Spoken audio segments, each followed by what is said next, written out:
Jump right in. Remember, in episode 1, we got our land. In episode 2, we got water. Episode 3, power. And now in episode 4, we're going to get our home, a barn, and a storage building workshop. Okay? Now remember, as with the others, money is no object. Okay? As long as we're dreaming up things that are actually possible, then we can dream it. And who knows? Maybe somebody on here will win the lottery and play these videos for for their contractors. So let's just start with the home. Okay, now hopefully you know ICF. ICF is an insulated concrete form. Okay, they are unbelievably strong. The best homes in the Caribbean, in the South Pacific, they are built with those gigantic storms in mind. So keep that in mind. Now, this ICF fortress basically is going to have impact windows and doors. It's going to begin, though, with a continuous ICF shell. It's going to rise from reinforced footing. It's going to wrap the entire structure, basement and main level. It'll be seamless. It'll be a tornado resistant, basically, envelope. The walls are going to be thick, quiet, and most importantly, immovable. Every single opening in that shell will be protected by hurricane-rated, tornado-tested impact windows and doors anchored directly into that concrete core. This house isn't just going to survive storms. Honey, it's going to ignore them. Okay? And that's what we want. We want safety, right? So let's talk our main level. You know, our living area, so to speak. So the main floor, it's going to be single level. Because what if you get hurt? What if you twist your ankle? What if something happens? You climbing stairs? Probably don't want to. It's going to be wide. It's going to be open. And it's going to be shaped by the strength of that ICF. It's not going to be limited by it, okay? The exterior walls, they'll rise. They'll be smooth. They'll be clean. Each layer is going to be a thermal barrier and a structural spine. Our impact windows and doors are going to be basically integrated into the structure, okay? So every window is going to be laminated multi-layer impact unit. It's going to be framed into those steel reinforced bucks embedded in the ICF. So when wind hits them, the force transfers into the concrete core instead of into the frame. Beautiful how that works. Now, every exterior door is going to be tornado-rated impact door, heavy, sealed, anchored. It's going to have deep steel bolts into that ICF wall. They may be pretty. We can make them pretty. But that doesn't mean they're accessories. These are part of the structure. We're going to have some great flow. The main level is going to be arranged so the home is warm and human. It may be a fortress, but it's warm and it's human. The living room will be right at the heart of it. A direct line of sight to the kitchen and the dining. The bedrooms, bathrooms, what have you, that'll branch off to the sides. It'll all be buffered by those thick walls, and that keeps temperature and sound dang near perfectly controlled. A mechanical chase will drop straight down into the basement, carrying the electrical conduits, the water lines, the ventilation ducts. All of that will go through a protected vertical corridor. Nothing to worry about there. Now, if you remember in our last episode, we got the Blaze King wood stove because, let's face it, the best is the best. Now, that's going to be in the center. We're going to have a gorgeous wood cook stove in the kitchen, too. It's going to be as far away as possible from the Blaze King because, you know, we don't want all the heat just focused. We're also going to have oil lamp wall sconces. No, we're not going to use them all the time. We have electricity. Remember, we have power. But redundancy is key because in the really slim chance that every single thing fails, you got to have redundancy. We're also going to have simple little solar lights that they can be deployed anytime in an emergency. Heck, if you're having a garden party, you can just take little solar fairy lights out and hang them up. I mean, it's a thing. It's a thing. People do it. The basement is what you write home about. Okay? The basement is kind of the engine room of the homestead. Okay? It's not an afterthought. It is the core of that home unit. It is purpose built, every single space. And every single system in that basement is isolated, ventilated, and protected. We're definitely going to have a root cellar in that basement. Why? Because in a future episode, you're going to find out we're growing certain foods. And we need that root cellar. You want fresh food later? Good. Root cellar. Sure, there'll be some canning, but come on. It doesn't want a little freshness. Now that's going to be on the north side, say. And it's going to be carved into the ICF shell, kind of like a cold pocket. Now the concrete mass is going to stabilize the temperature. We'll have some passive vents, of course. One low, one high. It'll be flood proof. It'll be creature proof. Maintain the airflow. It'll be great. The room will stay cool. It'll stay humid, steady, year round. It'll be perfect for your potatoes, your sweet potatoes, your onions, your carrots, canned goods, your root veg, your long-term food storage, all the things. It's going to be great for that. There's also going to be a ventilated battery bank room. So that room is kind of a vault within a vault, which sounds strange. It's not, though. So just bear with me.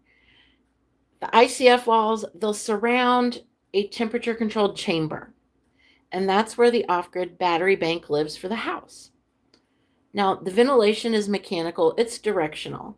It's pulling air through explosion-proof ducts. Don't forget that.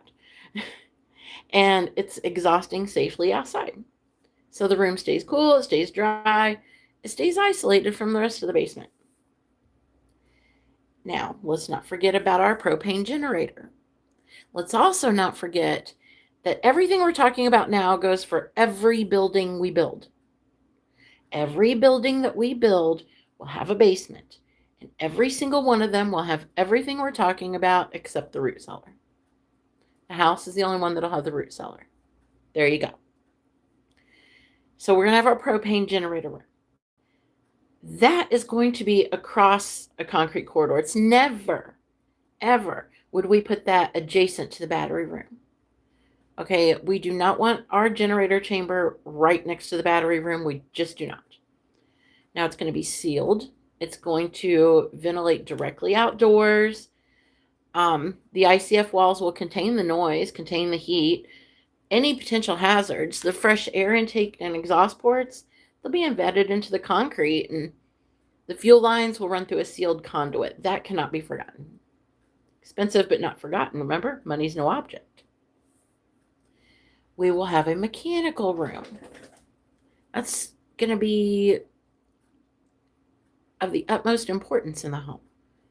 It's going to contain, I know there's things I'm leaving out, but like water pressure tanks, filtration, manifolds, electrical distribution, it all lives down there.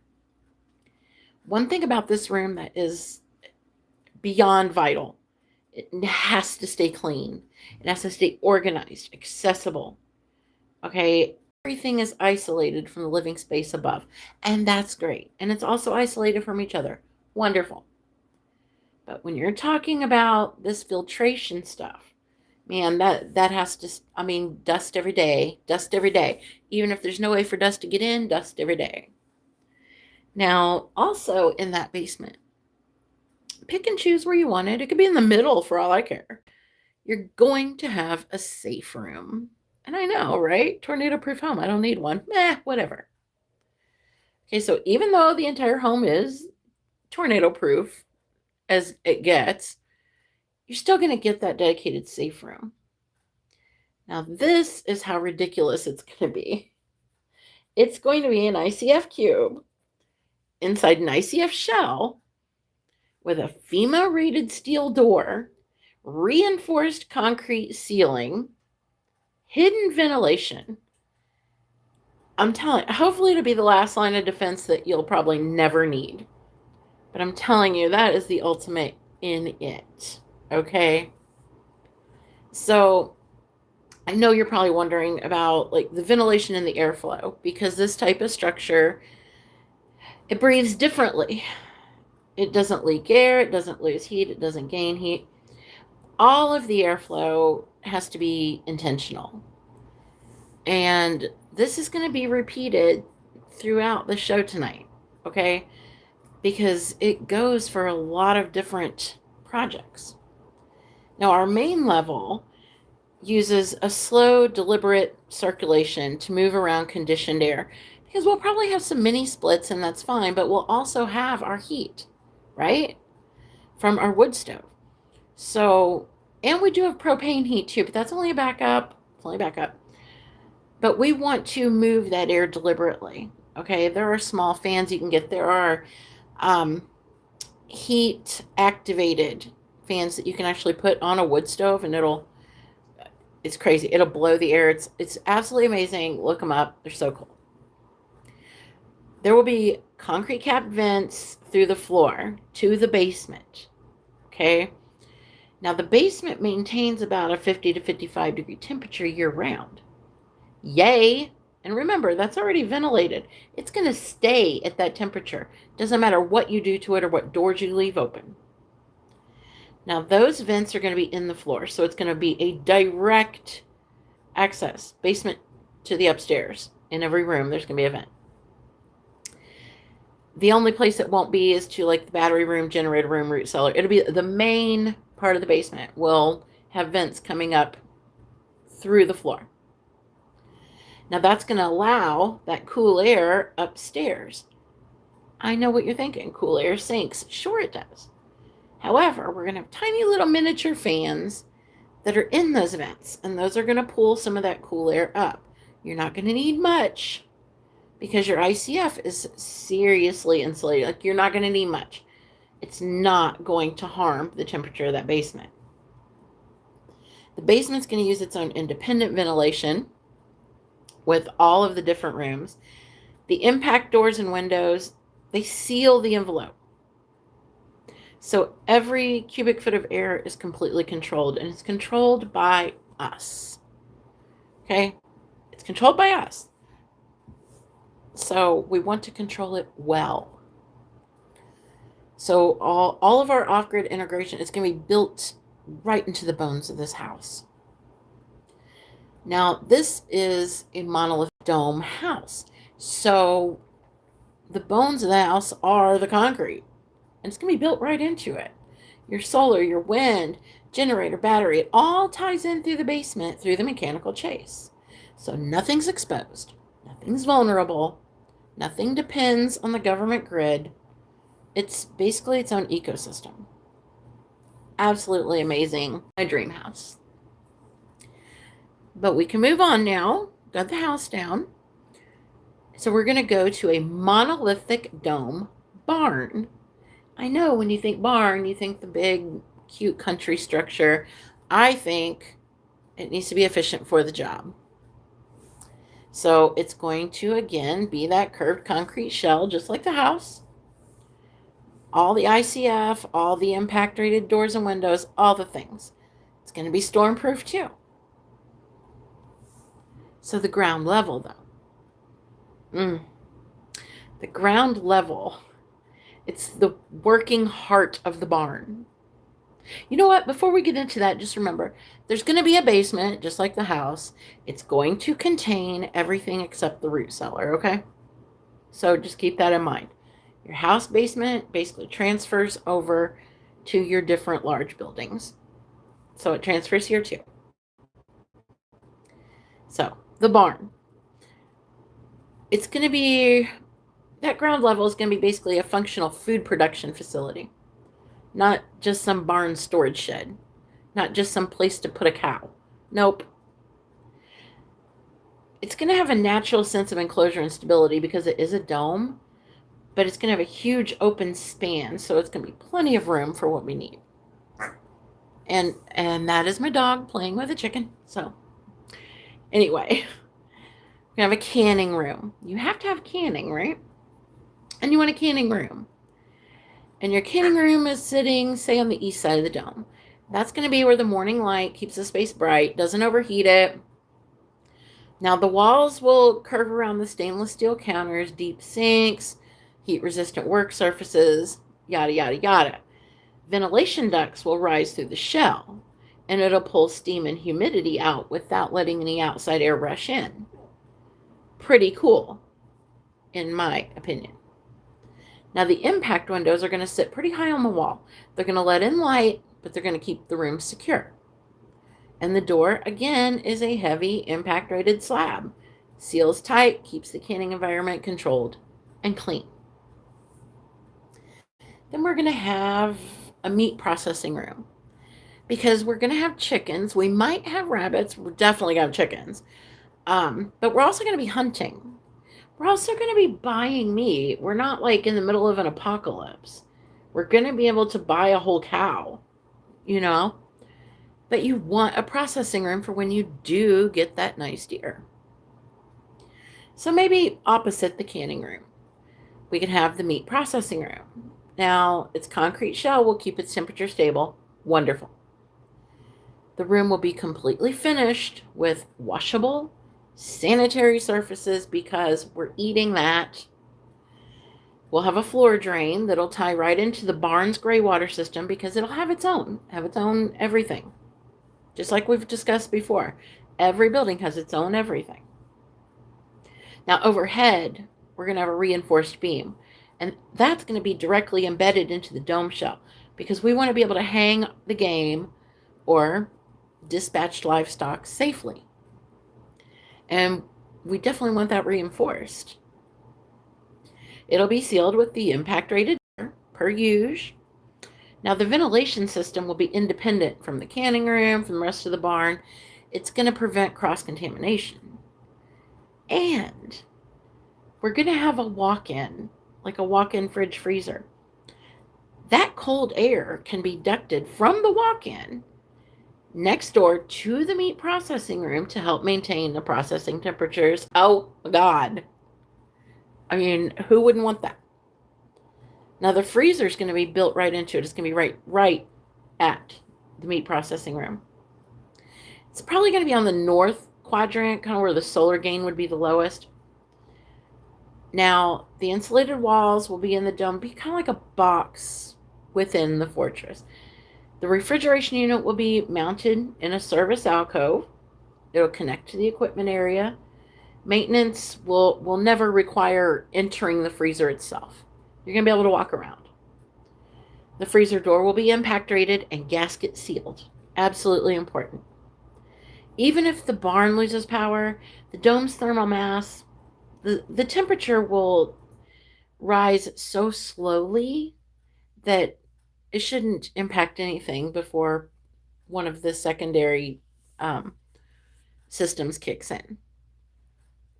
Now, we're going to have equipment area that's going to occupy probably the southern arc of the dome. It's going to be closest to the main impact rated barn doors. Makes it easier to store your tools, park your tractor. You got some processing equipment, supplies. The concrete floor, it'll be reinforced for heavy loads, and the ventilation system will keep any fumes from accumulating. Everything will be fine. The main barn doors, oh yes, they're going to be oversized impact rated units mounted into steel frames, anchored into the concrete. When they're closed, they'll lock in like a vault. You cannot get around it.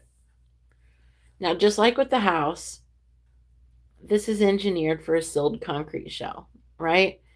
So it's not going to breathe on its own. It's an airtight by design. Now, your barn uses a zoned ventilation system, kind of like your basement in your house did. So the canning room will vent the steam upward, and that'll be a dedicated duct. Then you'll have your meat processing room using a filtered intake, chilled exhaust path, all separate. Your walk-in will have its own sealed loop. The equipment area, it'll use some high volume, low noise fans just to clear out fumes.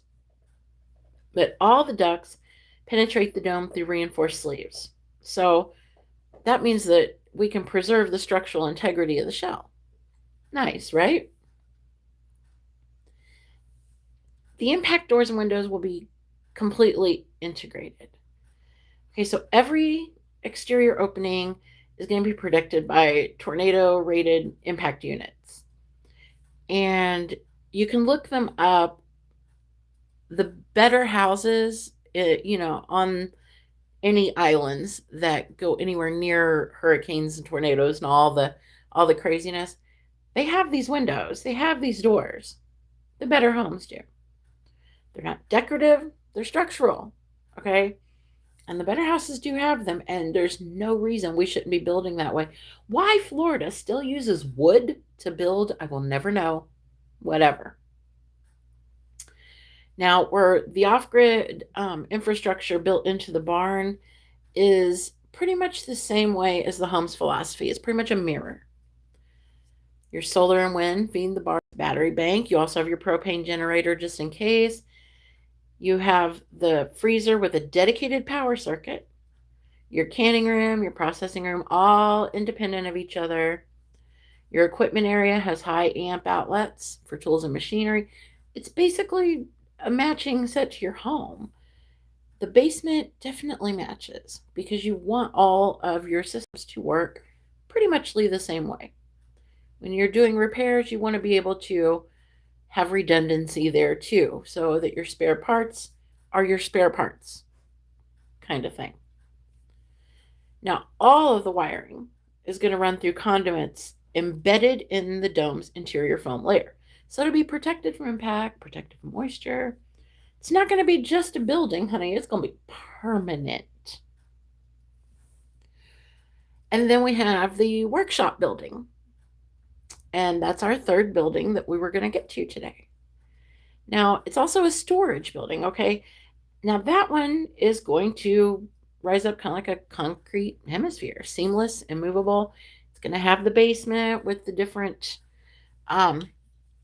system, I'll call them vaults, but the different system areas, except the root cellar, like I said. So everything's going to really flow redundantly. It's going to be very easy. So every opening is going to have those impact rated doors and windows, of course. The building is going to be kind of like a fortress of a workshop, because if you get caught in extreme weather, like you want to be protected as much as you can be. You don't want to be diving into a ditch. So when you step through the workshop door, you can enter a space that's kind of shaped by the curvature. Okay, it's keeping noise contained, weather irrelevant. It's doing all the things. It's also giving you a sense of openness, though. So you're not feeling claustrophobic. Not feeling like you're sitting under a cereal bowl. That would be crazy. Now, the workshop zone of it, that'll cover, let's call it the southern half of the dome. Closest to the impact door, reinforced concrete floor. It'll have your welders, compressors, heavy benches, machinery, your log splitter, your portable lumber mill. You should look those up. They're absolutely cool.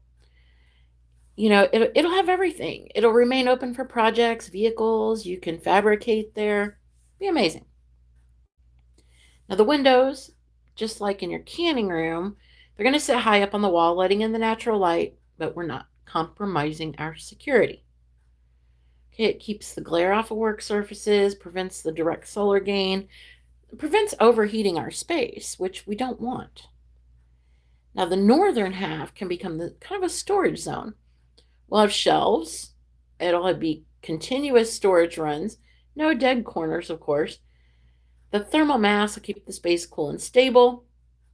So we can easily store our tools, supplies, parts, materials. and it'll have enough power that we'll be able to use dehumidifiers. So we won't have to worry about that either. Now, a second impact rated door will lead to an exterior equipment pad. Now, that's going to let you move large items in and out without disturbing everything in the workshop. It'll be nice. It'll be a thing. Now, like we talked about before, it's airtight by nature. So we have to have some purpose built ventilation, right? Good. Now, the air is going to enter through the filtered intake ports embedded in the reinforced sleeves. Warm air, fumes, dust, it's all going to be pulled upward into these high-mounted exhaust ducts that's going to penetrate the dome through a sealed structural collar. So that airflow, it's going to be gentle, but it's going to be constant. It's going to keep the workshop fresh, but we're not going to lose any cool air that we might have. Now, the storage zone will have its own low-speed circulation fan. That'll ensure it kind of maintains an even temperature and humidity, even if we're running a dehumidifier. Now, it's going to use the same impact philosophy as our barn and our home. So none of the openings will be vulnerable. They'll just be components. So it's also going to be wired through conduits embedded in the foam layer, just like everywhere else. It'll be beneath the concrete, nothing exposed, nothing vulnerable. Everything in the, we could call it the cellar of the storage instead of a basement. Like, it's going to be smaller. It's not going to have the size, just house the equipment. So ventilation fans can run off grid without any strain. So you don't have to worry about that. The thermal stability reduces your heating and cooling loads dramatically. So really, you'll be able to heat and cool the storage and workshop for what you need it for, really. So when we talk about these buildings, they can virtually, they cannot be torn apart by tornadoes. They can't be breached by flying debris. They'll maintain their temperatures. They'll support heavy equipment and fabrication and life. They'll store our supplies. They'll be a controlled environment, fully operate off grid, and everything, all of the strength and stability of the home is the same in the barn, is the same in the workshop. It's all going together.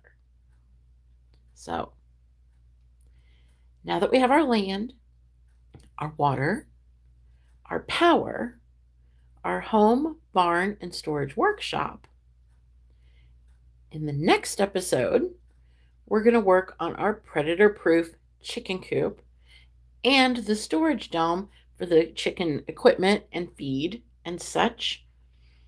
We're going to work on the automation, all the things. These are going to be very happy yard birds, okay? Very happy. We're also going to add in a flock of guinea hens. We may add rabbits, but a predator-proof chicken coop, you can basically take all of the same instructions and philosophy and put it toward a rabbit hutch. You can put it toward a pig pen. You can do it. Once you know how to predator-proof, you can do it with any of your livestock, provided they're not bigger than you are, kind of thing. So I'll see you in the next one. Have a wonderful night.